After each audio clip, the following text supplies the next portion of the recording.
Come June and it just starts raining.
Every raindrop on the dead hot lateritic rock brings life to the plateau.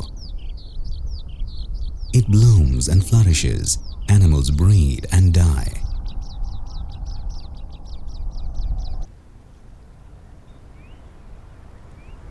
A few months earlier, and you would have seen a completely different story here. The plateau is completely barren and burning hot with a hue of yellow and dull brown.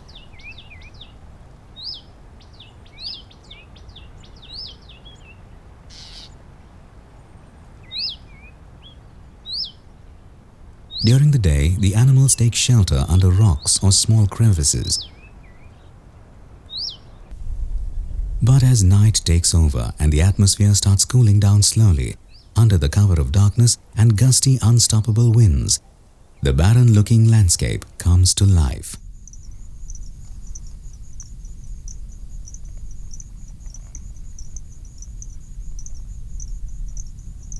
The white-spotted viper gecko emerges to bask on the rocks and gather heat from the still warm rocks.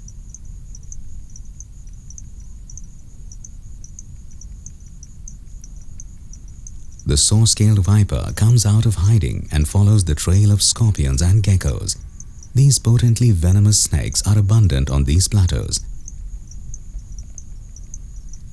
The rocky outcrops are portions of exposed bedrock jutting above the soil because of the Earth's restlessness.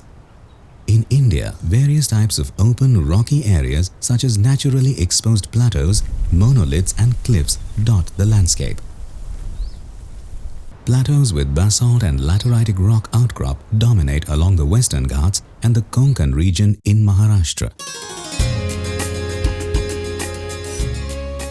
Konkan is a rugged part of Maharashtra's western coastline, resting between the Sahyadris and the Arabian Sea. It has gently undulating low plateaus and cliffs in the west and very steep slopes, ridges and high hills towards the east.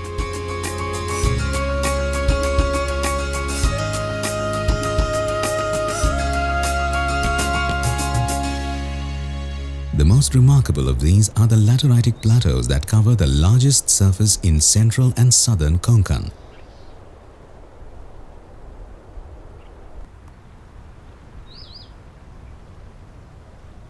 The absence or scarcity of woody flora makes it appear like a wasteland for 8 months during the winter and summer.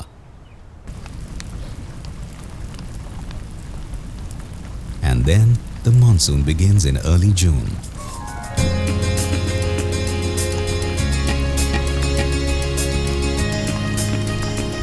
And for the next 4 months gives the region an average of 2,000 millimeters of rain and endows it with bustling life. The first few showers transform the entire area.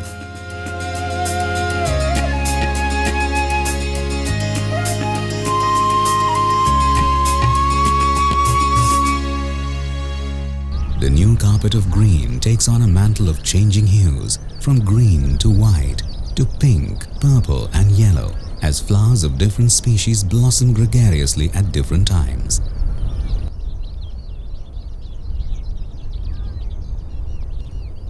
The monsoon also jump-starts faunal activities. A wide range of insects and other invertebrates, amphibians and reptiles, etc. engage in the buzz and thrum of survival.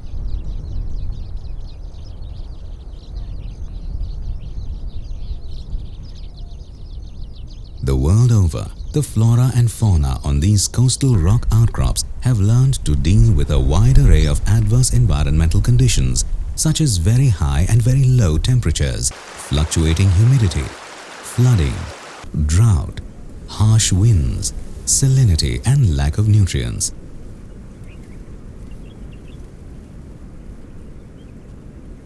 Specialist plants have evolved that cope with these extremities and flourish, such as ephemerals, which complete their life cycles within these 4 months, and geophytes, which survive the rest of the year because of their underground bulbs and rhizomes, and the tiny carnivores, which try to get food supplements by hunting even tinier insects.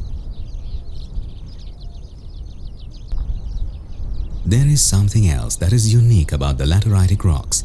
The biological richness is underscored with the high endemism here.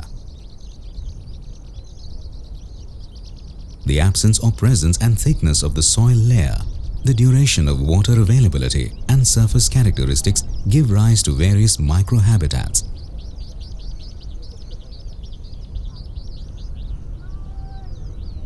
Different forms of life thrive in puddles in shallow depressions, streams, rock surfaces with or without a thin film of soil and water, crevices and furrows in between 2 rock surfaces, cliffs and pockets of woody vegetation.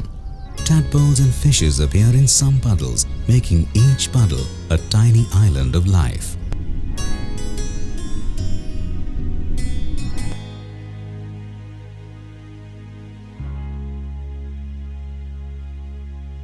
Cast an eye over the dry landscape and nothing will stir.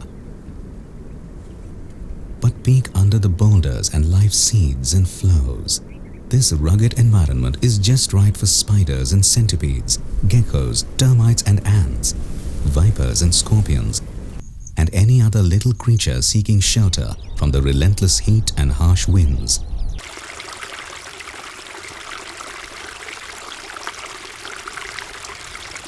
Shattering this deep-set ecological routine are heavy biotic pressures.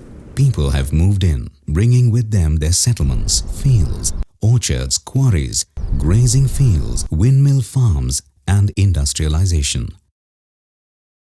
There isn't too much awareness about the importance of these plateaus and even less knowledge about the need for conserving the ecology here, which makes it very hard to extend over it a formal framework of protection.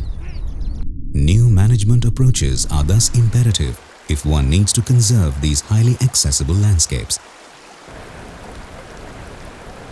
The Bombay Natural History Society has recently undertaken an in-depth study of plant and animal communities on these rocky coastal plateaus and is documenting various disturbances to build effective conservation frameworks.